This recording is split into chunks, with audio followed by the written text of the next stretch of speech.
Hey guys, come on and take a time machine with me. We're doing it again. It's another episode of Beckett Then and Now. You guys are going to come along with me, and this one's going to be the best episode yet. You guys are going to love this.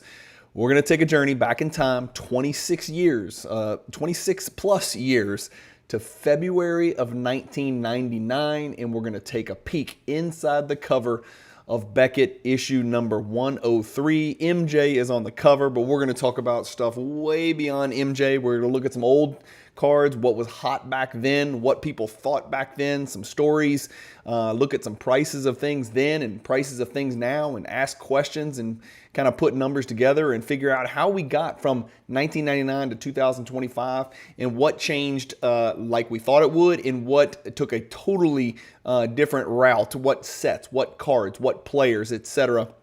It's going to be really funny. We're going to take a 26-year flashback look at Beckett issue number 103. You guys are going to enjoy this video. Watch it till the end. The end is hilarious. You guys are going to love it. Thanks for watching.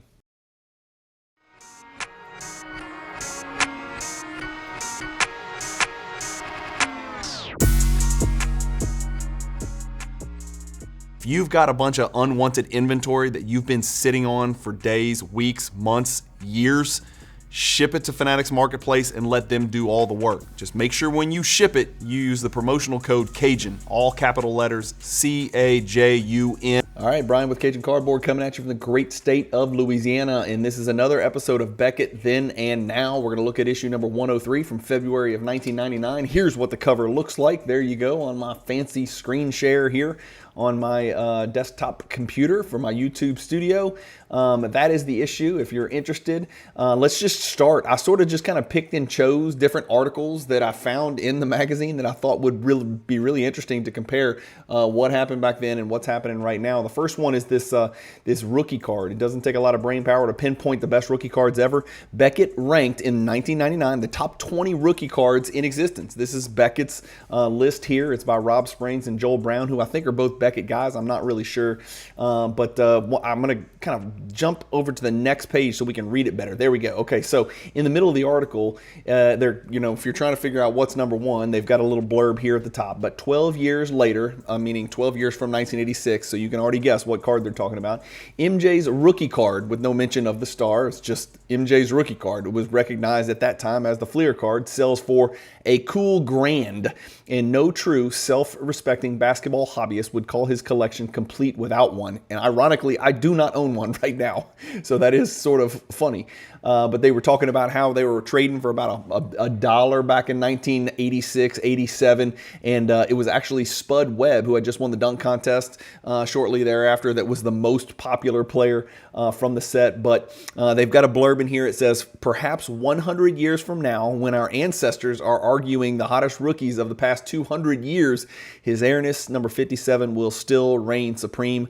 I suspect that's not going to change. It hasn't changed in 39 years. It's probably not going to change in the next 161 years, if I had to guess. But card number one on their list is the Jordan Fleer, number 57. That's no surprise. Number two is also no surprise. Bird and Magic.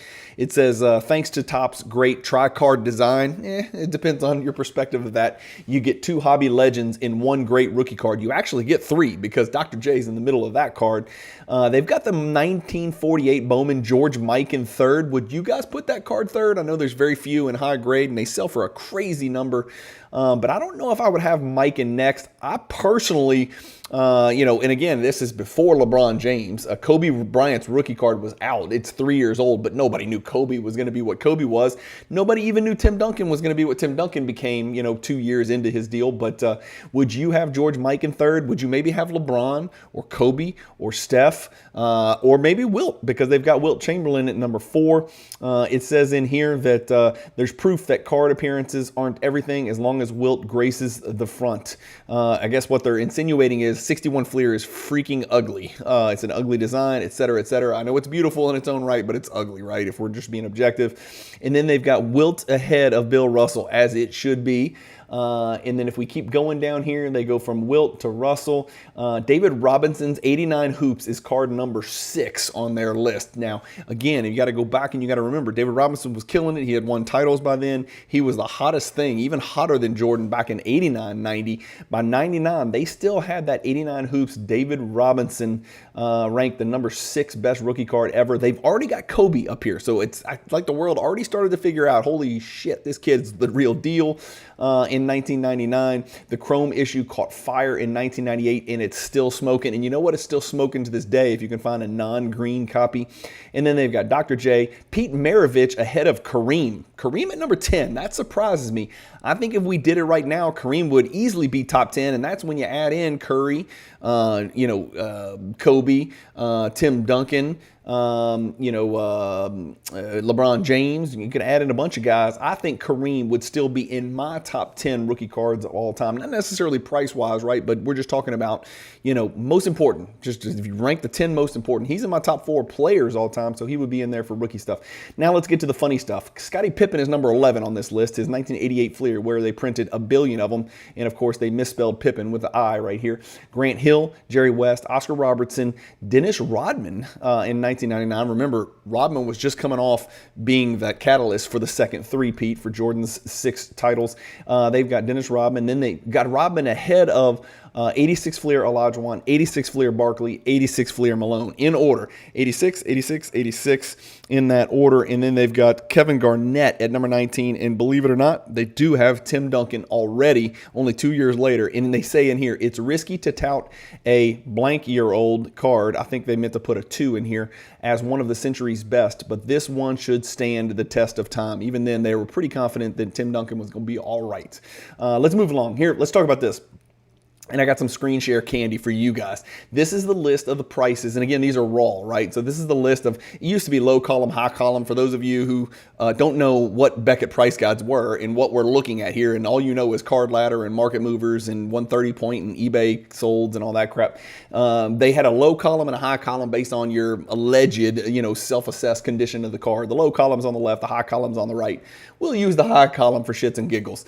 You can see that the Jordan Jambalaya was $350 book value in the Beckett. To give you some idea of how much has changed, this is the Jordan PSA 10 Jambalaya, and it's not $350, it's $123,000. Even if we kind of go slum it, let's just go slum this thing and go down to PSA 7, you're still talking about a card that's worth approximately $35,000 in a PSA 7. I know to get from $350 to $35,000, I think you have to multiply that by 100. So that is 100x your card value. You add 2 more zeros, you get 100x. But it's not just Jordan. It's not just the Jordan Jambalaya that ran. I want you guys to scroll down here, and I want you to take a close look at number 13 in the set. And a lot of people forget that Mighty Mouse was in here. This is Damon Stoudemire, and his card out of the great state of Arizona, and a great Arizona Wildcat. His card was $50. In a Jambalaya. How many $50 Damon Stoudemire Jambalayas would you buy today? As many as you possibly can. And why do I say that? Well, here's his PSA 8 Jambalaya, and guess what it sold for?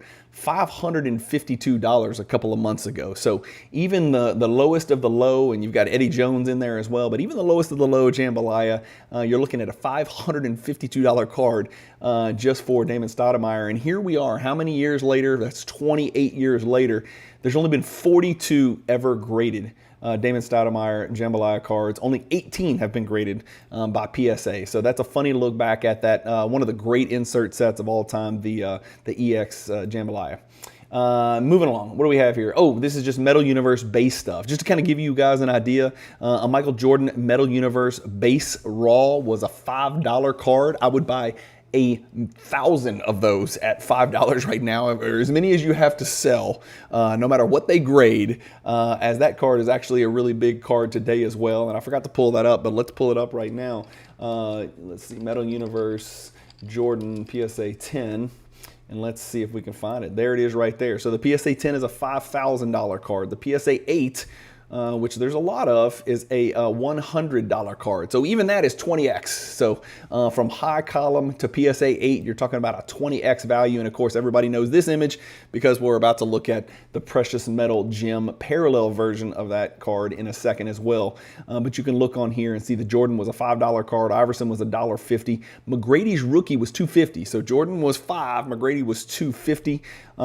Who else was $5? Tim Duncan's rookie card was $5 back then in the book. So Duncan and Jordan, the same price for 1997 Metal Universe, the base, right? But we want to know about the big boys. We want to know about the PMGs, the reds and the greens, or the rubies and the emeralds, whatever you want to call them.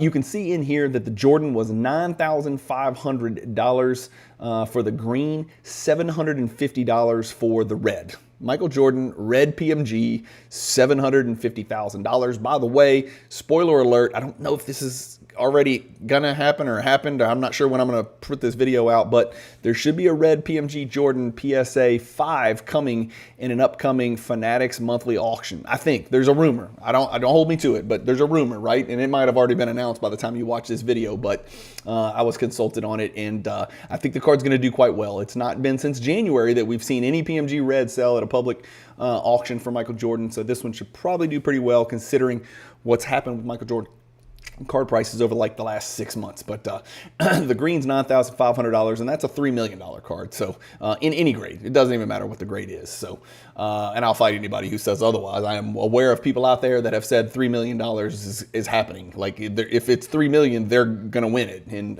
you know, there's groups out there who would put money together to make sure that card's not selling for less than $3 million, I think.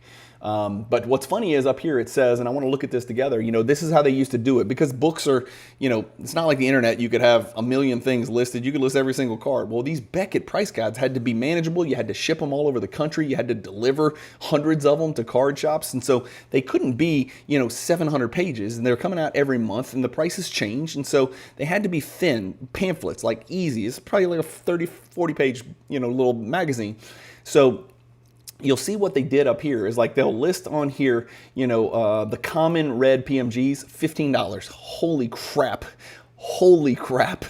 But what I want to draw your attention to is that the green rookie cards, let's see, the green rookie cards are said to be 4 to 6 times the value of the red. Okay, so we know that the print run is 9 to 1. There's 90 reds, there's 10 greens. So it's 9 to 1. There are 9 times as many reds as there are greens. And so you would think greens maybe would be 9x, right? But they've got on here 4 to 6x the red. And so if the, you know, the Michael Jordan's 1,000, then the green should be 4 to 6,000, right? So I wanted to pull up an example here and just sort of show you guys. Here's the example. The example is Kobe Bryant and what's happened to the reds and the greens since this book came out. Of course, if we go back to the photograph, let's see if we can find the Kobe Bryant PMG green. Where is the Kobe Bryant? Somewhere in here. There he is, $500. So the Kobe Bryant PMG red was $500 back in 1999. Today, a BGS 7.5 is worth somewhere around $110,000, $120,000, $150,000 is what Card Ladder says, but we'll just say $110,000, right? Well, the last PMG green sold for $1.7 million. That is more like 16x, not 4 to 6x. That's like 16x, because if this red right here is about 109 and this green right here is about let's say 1.5, you're talking about 14, 15x, 13, 14, 15x, not 4 to 6x. So that's interesting just to look at it, how much the perception of the green versus the red has changed. The more rare the card, the more value the card has increased over the last 26 years. What else do we have in here? Okay, what's hot sets. So you guys know they used to do what's hot, who's not, right? And they listed players' names. Well, they also started doing what's hot sets and then what's hot singles. Well, look at the sets that are hot. It says game jersey. This is really important. I want you guys to understand this, because even 26 years ago, the hobby knew that serial numbered was going to be important. Listen to these words.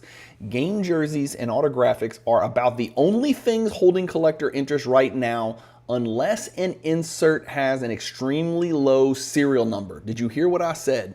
Game jerseys and autographics, because they're crazy rare, are the only things that hold a collector interest right now unless there's an extremely low serial number. But think about it, those items are timeless and they will be in demand forever, blah, blah, blah. 1998 Upper Deck game jerseys, 1998 Skybox Premium autographics, 1997 Essential Credentials. You tell me when I say something that is not still crazy highly sought after today.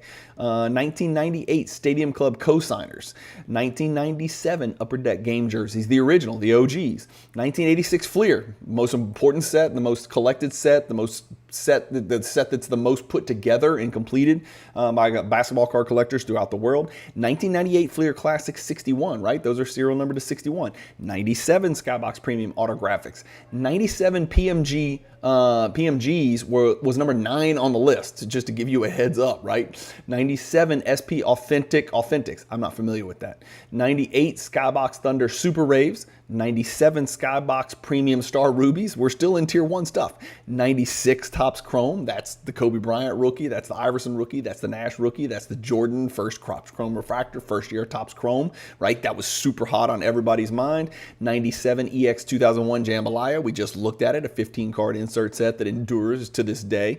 And then, of course, 15th, we've got the 97 Playmakers Theater. So you're looking at Tier 1, Tier 1, Tier 1, Tier 1, Tier 1, twice, Tier 1, Tier 1, Tier 1, and then a couple of them that don't qualify for the hierarchy. So if they'd have put a hierarchy together back in 1999, it would have looked pretty similar to the hierarchy that yours truly put together a few years back. I just thought that was interesting. It's as far as which sets were hot. What about which singles were hot, right?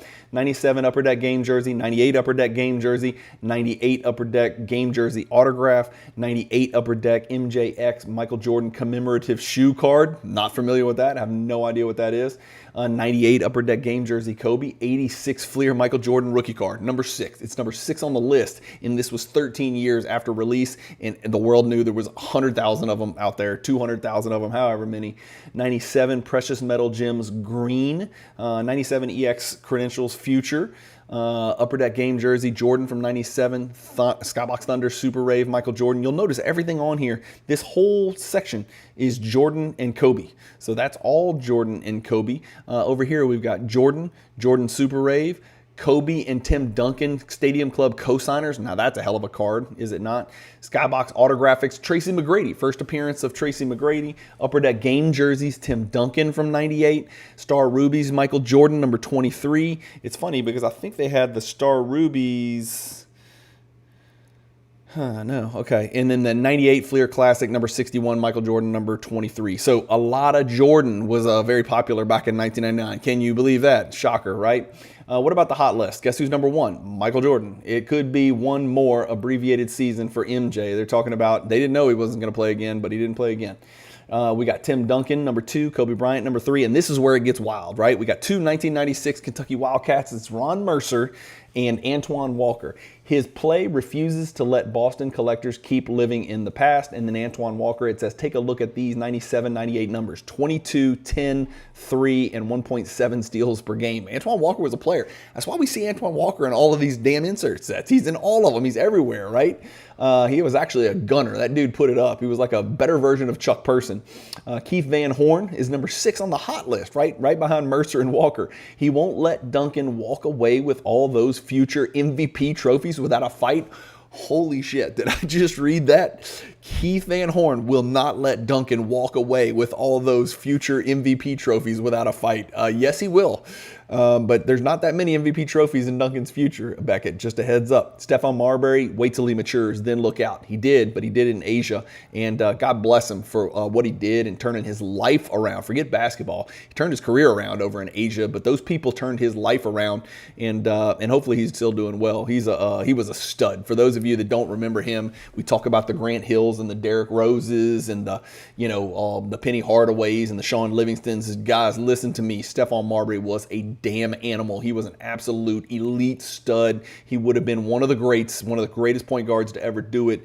his mind wasn't right. He had to go find it, and he found it over in the other half of the world.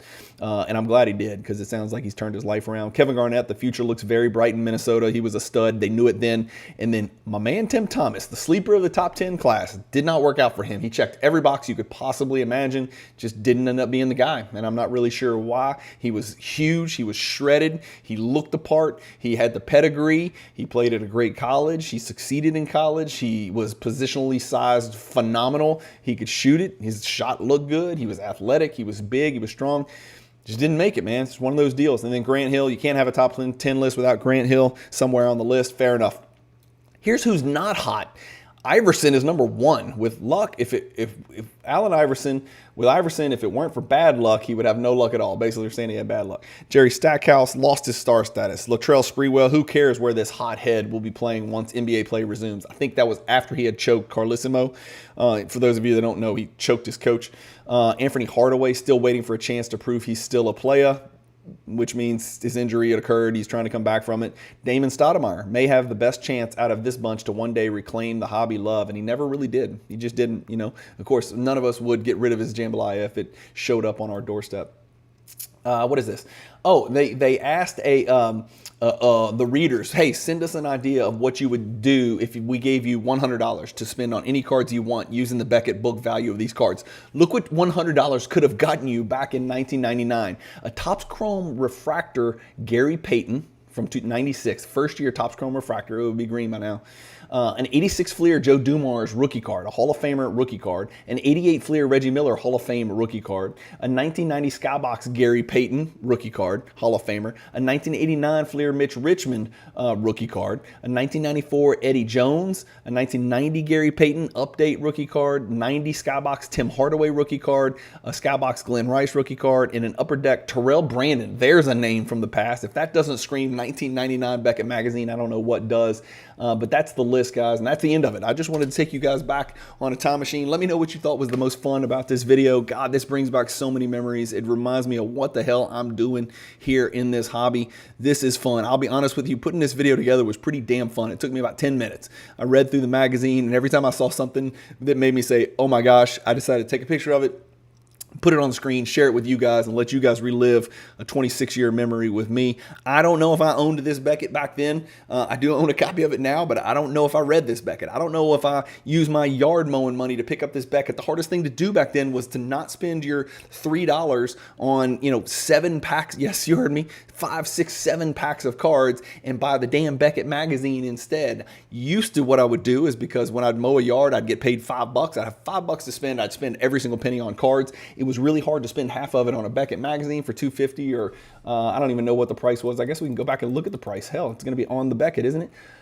Oh my God, it was $5.50. $5.50. No, that's in Canada. $3.99. It was $3.99. So I'm not gonna mow a yard and go buy a magazine. I need to buy me some damn packs and some cards. And cards back then were, anywhere from 50 cents to $1, just depending on what kind of packs you were buying, right? And you can get some cheap Upper Deck, some cheap Fleer stuff. Back then I was probably, buying Topps Chrome, so maybe it was a few bucks, but it was much easier to buy, and again, I'm talking in 99. I mean, in 99, I was freaking 25 years old, right? I was in law school, so it wasn't like I was mowing yards in 99, but I do remember when the Becketts first came out back in the 90s, it's like the hardest decision was like, I don't want to buy this Beckett for $2.50. It's going to cost me, I could get like 7 packs of cards for this. I could be chasing the Frank Thomas Leaf card, right? And so that was always the funny decisions that we had to make, but fun times, great nostalgia. Let me know what memories you have. Let me know what you thought about this video. Is there anything in here that stood out to you? Any of the names, the Ron Mercers, the Stoudemires, the Antoine Walkers, the Terrell Brandons, the Jordans, the PMGs, the Jambalayas, what's hot, what's not, the sets. Look at how awesome the cards were back in 1999. Even then, they shared what we share as far as, prioritizing the most important cards. And so it's just something to remember. It's a tool that we can use to sort of remain educated, make logical decisions, make sound investments. I know we're all collectors, but we can make sound investments as well and sort of remember what makes a card what it is. Thank you guys as always for watching. Hopefully you enjoyed the video. Keep collecting, stay positive in the hobby, and peace.